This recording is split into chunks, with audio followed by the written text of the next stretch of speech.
Hey guys, Matt aka Martiln here, and welcome to episode 4 of Mixing Music with Ableton Live, a series where I walk you through the process of how I mix my music using Ableton Live 9. Unfortunately, this will be the final episode of this series, at least in this incarnation of it, as I've got some other series that I want to get up and running that I think will be more beneficial to you guys. That being said, this video will still have a lot of little tips and tricks for you to pick up and hopefully use in your own mixes. So without further ado, let's jump right in. Alright, so we are in here in the Ableton Live session that we left off with last episode. In this episode, what we're going to be doing is focusing mainly on the kind of final stages, or what I do in the final stages of my mixdowns. So you probably see me do it in my Make a Track Monday series, which if you haven't, go and check that out after this video. But the first thing I'm going to do is create 4 different buses. So I'm going to Command T, create 4 new audio tracks.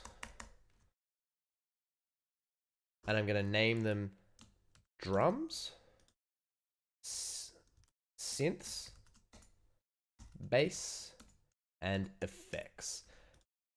And I'm going to just color code them because of my OCD.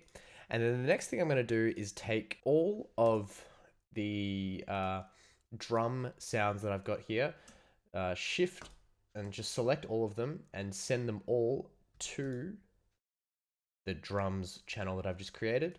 Do the similar thing with the synths, send them all to synths. The bass, which is only one of, I'm just going to send to the bass. And the FX, or this reverse and short noise thing, I'm just going to send to the effects.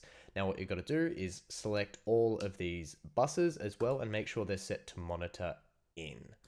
And now if I bring all these faders back to their original, to 0, so just select all, and I can just select that little number there and press delete, and that'll take it back to 0. Then if I play it, it should sound exactly the same as it did previously.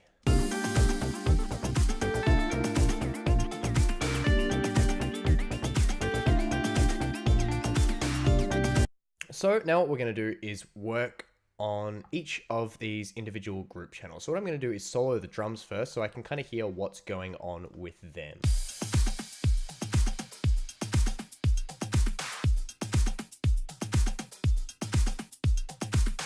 Cool, so this sounds really nice to me. What I might do first is just bring on an EQ8.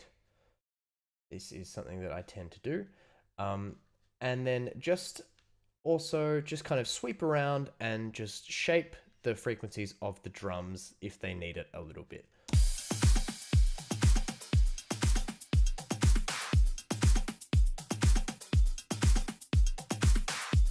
Just in order to create some more separation between the different elements of the drums.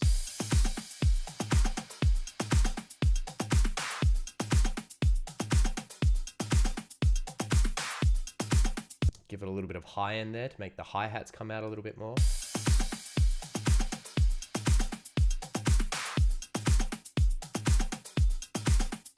Cool, so that's nice. So this is with the EQ and without it.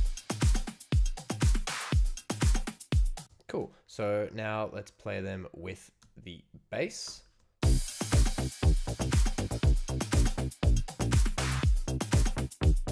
That's what's going wrong. So this bass has switched to expand rather than peak. So we want it. There we go. Let's check that hasn't happened with the other ones as well. No, we're all good.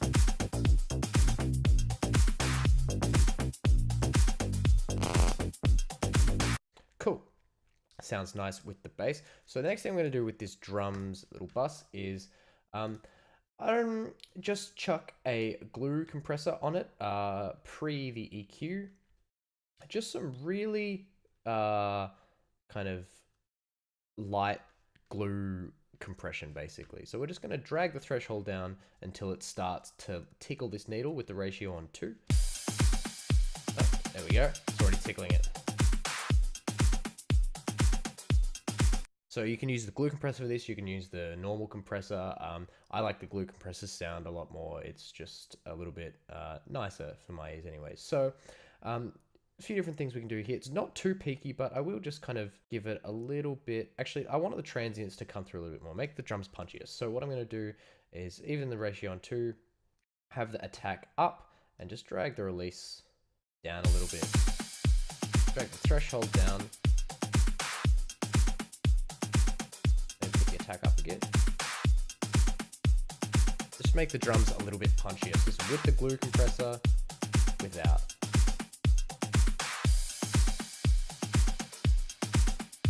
And just turn up the makeup gain a little bit. Cool, that sounds nice to me. So the next thing I want to do really quickly is delve into some multi-band dynamics. And I'm going to put this between the glue compressor and the EQ8. So what I want to do first is turn it onto a hard knee.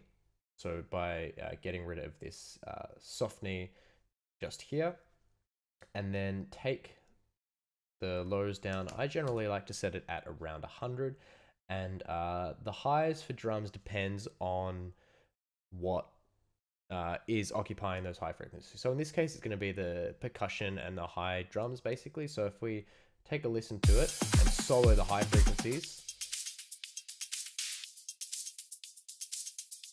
that kind of sounds like the area that we want to be controlling a little bit. So what I'm going to do is just basically, this is just going to control pretty much the kick drum, the low end of this,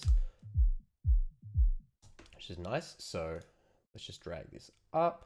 So what it's going to do is squish it into this range. So everything that's below, if I zoom in here, everything that's below this threshold point just here will be pushed up in volume, in level, and everything that's above this threshold point just here will be pushed down in level. So essentially it's just squishing the frequencies or the level of the frequencies into this kind of specific range that you set. And what it helps do is control the balance of frequencies across time, essentially, whereas EQ just controls the balance of frequencies in general.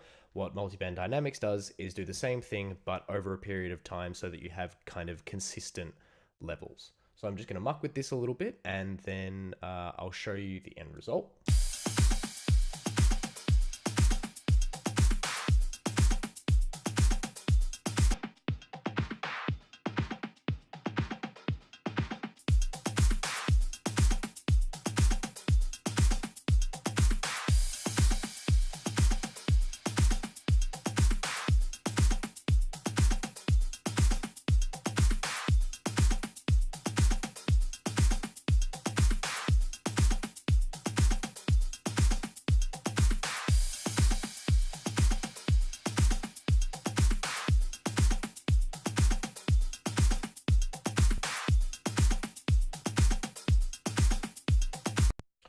Cool, so it's sounding pretty nice. Just done a little bit of stuff just to kind of squish these frequencies together. This kind of middle range here is where the punch of the drums comes from. So if I solo that for you, you can hear it's where the punch of that kick drum and the snare and everything comes through. So that's what I've done there is just increased the attack. I can probably increase it a little bit more. So that doing a similar thing to what we're doing here with this glue compressor, we can just give the drums a little bit more punch. So that's nice. So I'll play it to you with and without the multiband dynamics. So this is with the multiband dynamics and without. With and without. So what I might do is I've noticed that there's a little bit less bass in there. So I'm just going to drag this output gain of the low frequencies up a little bit to probably say about 0.4 is nice, I reckon. Cool, that's sounding nice to me. So the next thing I want to do is just to kind of control some of these peaks and stuff. There's a nice little preset in the glue compressor called Master and Catch Peaks, and I'm going to put that here just after this multiband dynamics, and just play around with the threshold until we get somewhere where it's not changing the signal too much, but it's just catching any kind of rogue peaks, transients in the signal that's coming through.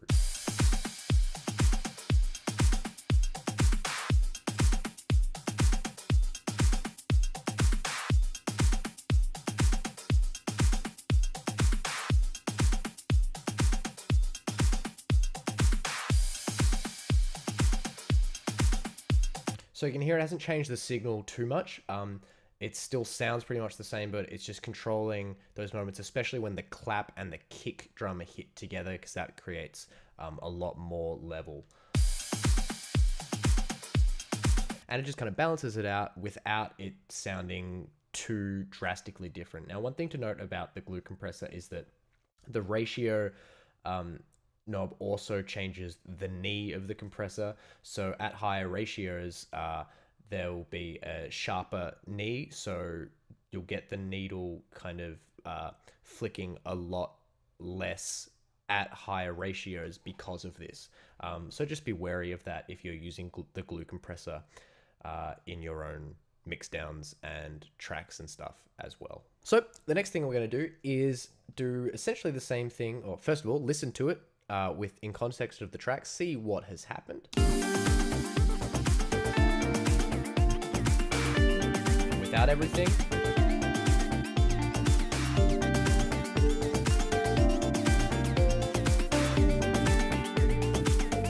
So it's lost a little bit of bass, so I'm just going to bring that up again.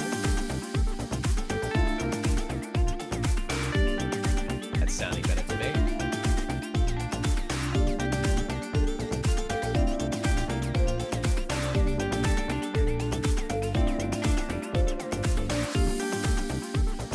Play around with the EQ a little bit, just to try and get the drums to kind of sit nicely around the synths here.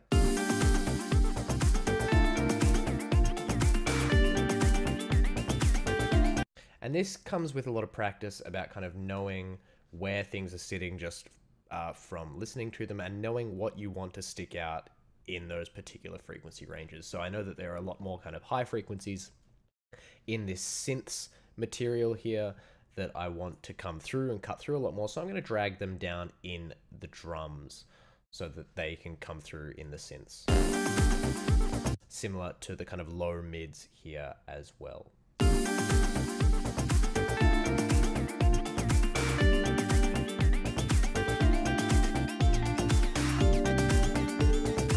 Cool, that's sounding really nice. So now what we're going to do is move on to the synths. Now, the synths, you can get away with a lot harsher compression generally most of the time, because there's less transients in the material. So the harsher the compression, it won't affect it as much audibly because of the less transients. So what we're going to do is, again, chuck a glue compressor on here, and we're going to have the attack probably a little bit less. Attack ratio on 2 again, and again we're just going to drag the threshold down until we kind of hear the point where it doesn't, where it's not affecting it too much, but it's just controlling some transients.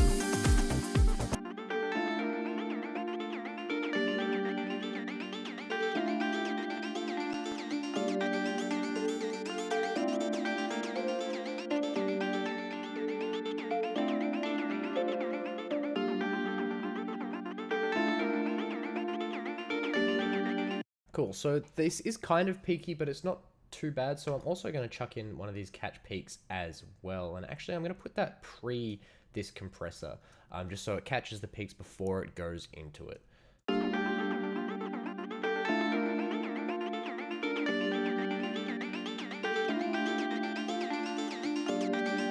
So you can see there, it's mainly the guitar that's triggering that.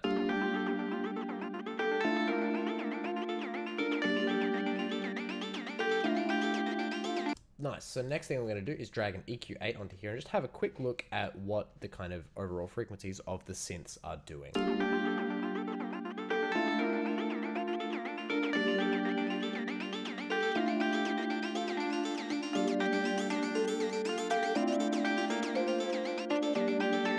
Cool, so they're looking pretty nice. I might want a little bit kind of more around this area just here, but I'll listen to it in context of the track so I can kind of get a feel for it.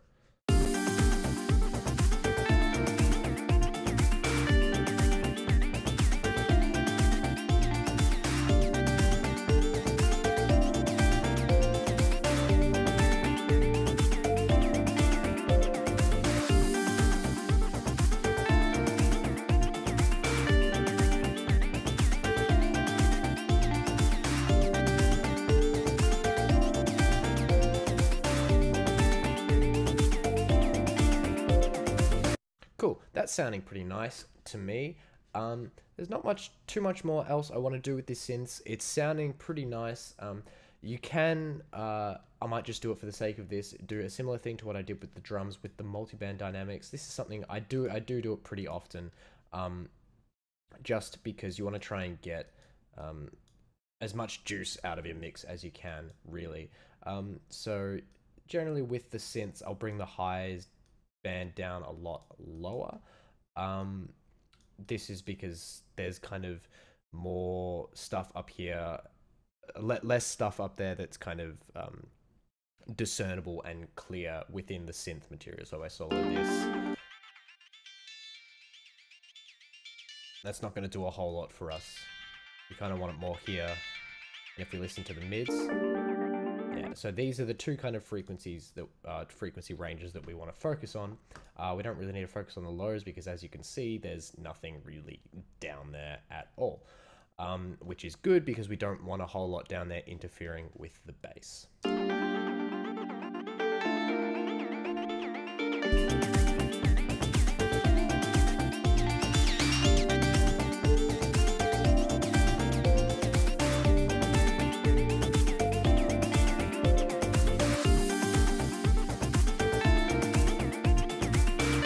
So I'm just introducing a little bit more high frequencies in here because I feel like that's what we need a little bit.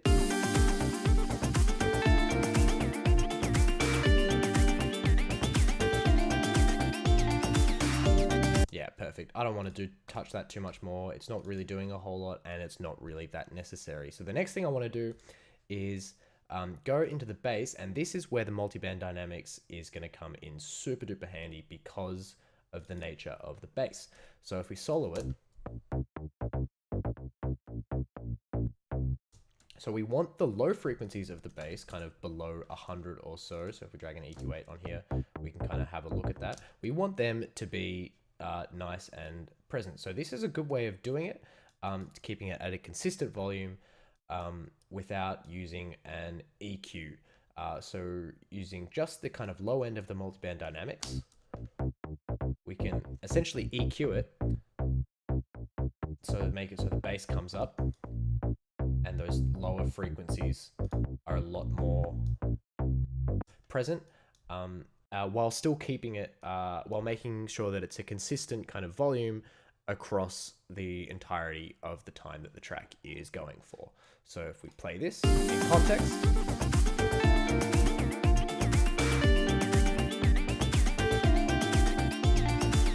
I also want less kind of mid frequencies in here, so I'm actually just going to drag this low down a little bit.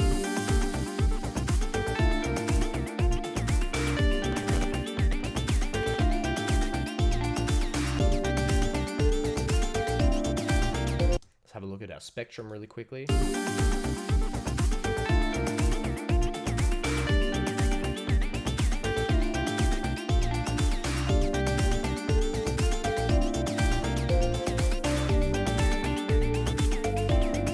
Cool, so the bass is sounding nice to me, sitting nicely, so I'm just going to drag these kind of lower mid frequencies down a little bit.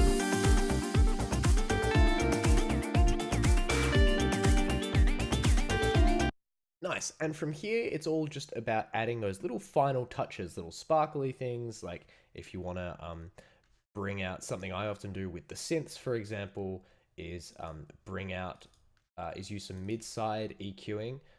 It's a bit of a kind of advanced thing, and just bring out kind of area around 1.5K, because that tends to be where most of these elements want to poke through in the mix. So I'll play this to you kind of with and without that. So I'll solo it just so you can hear what this is kind of bringing out.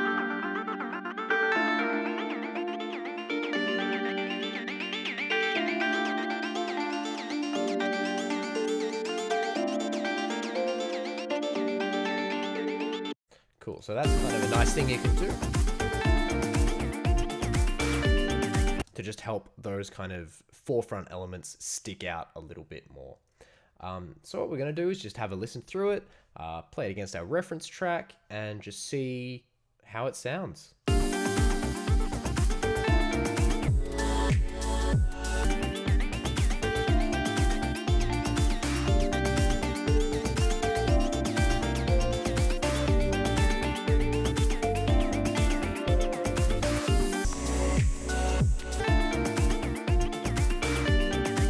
thing I might do from here is actually just bring up the kick drum in volume a little bit.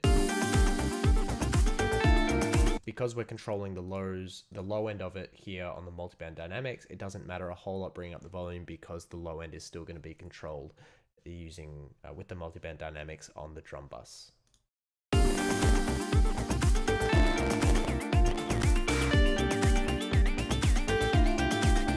And you can see we're hitting a nice kind of peak level around here. So if we were to send this off to a mastering engineer, they would be super, super happy with that because it's not peaking super high, it's not peaking super low, it's just kind of in a nice range for them to be able to work with. And we've got a nice amount of loudness coming out of the mix as well, which you can notice from the little RMS meter there in Ableton's metering,